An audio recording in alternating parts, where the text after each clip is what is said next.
Hey, salut à tous, j'espère que vous avez la pêche.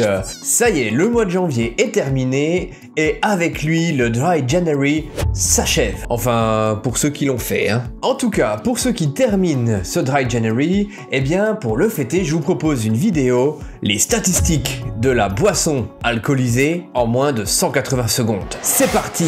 Pour commencer cette vidéo, eh bien, il faut savoir que la consommation d'alcool pur par personne de plus de 15 ans et par an est de 10,4 litres. La Russie, pays consommateur d'alcool, est à 13,9 litres par an, alors que la France n'en est qu'à 11,7 litres. Arrivent ensuite derrière des pays comme le Luxembourg ou le Portugal. 44 millions de dollars. C'est le chiffre d'affaires des boissons alcoolisées en France en 2023. Ce qui nous place comme l'un des principaux marchés au niveau mondial. Le petit rouge au repas perd de sa notoriété avec seulement 17,2 litres par an. Et ça s'explique certainement avec les consommateurs. Ouais, là c'est le moment où tu vas nous dire que les 18-25 ans représentent 15% de la population et consomment environ 25% de l'alcool. Bon, tu vas certainement nous dire aussi que les hommes consomment en moyenne 30% d'alcool de plus que les femmes. On s'en doute. J'allais le dire, mais j'allais aussi dire que 8%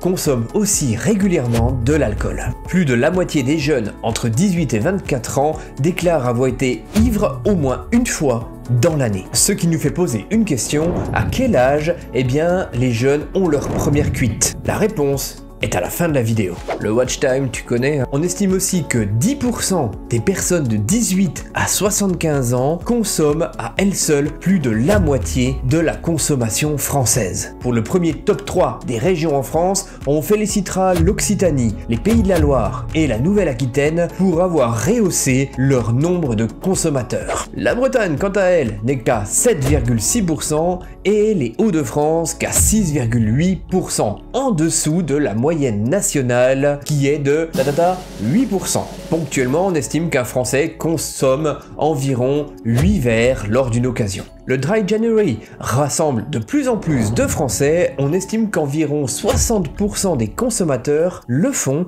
régulièrement. Et environ 10 de plus sont intéressés par le faire. Auront-ils le courage pour 2026? Depuis les années 1980, en France, la consommation d'alcool a diminué de plus de 25%. En 2023, on comptabilise plus de 43 000 débits de boissons en France. On décerne une médaille d'or à Paris avec plus de 22 cafés au kilomètre carré. La boisson préférée des Français reste encore le vin, mais elle est suivie de très près par la bière. Globalement, on estime que les hommes préfèrent la bière et les femmes le vin. Le champagne rejoint la bière et le vin dans le top 3, suivi de très près des cocktails. D'ailleurs, vous savez quel est le cocktail préféré des Français? Le Mojito. On a parlé champagne tout à l'heure, 127 millions de bouteilles de champagne ont été vendues en 2023. Mais pendant les fêtes de fin d'année, c'est pas le champagne qui a été le plus vendu, c'est le Ricard. En France, eh bien le coût des dépenses de santé est d'environ 30 milliards d'euros.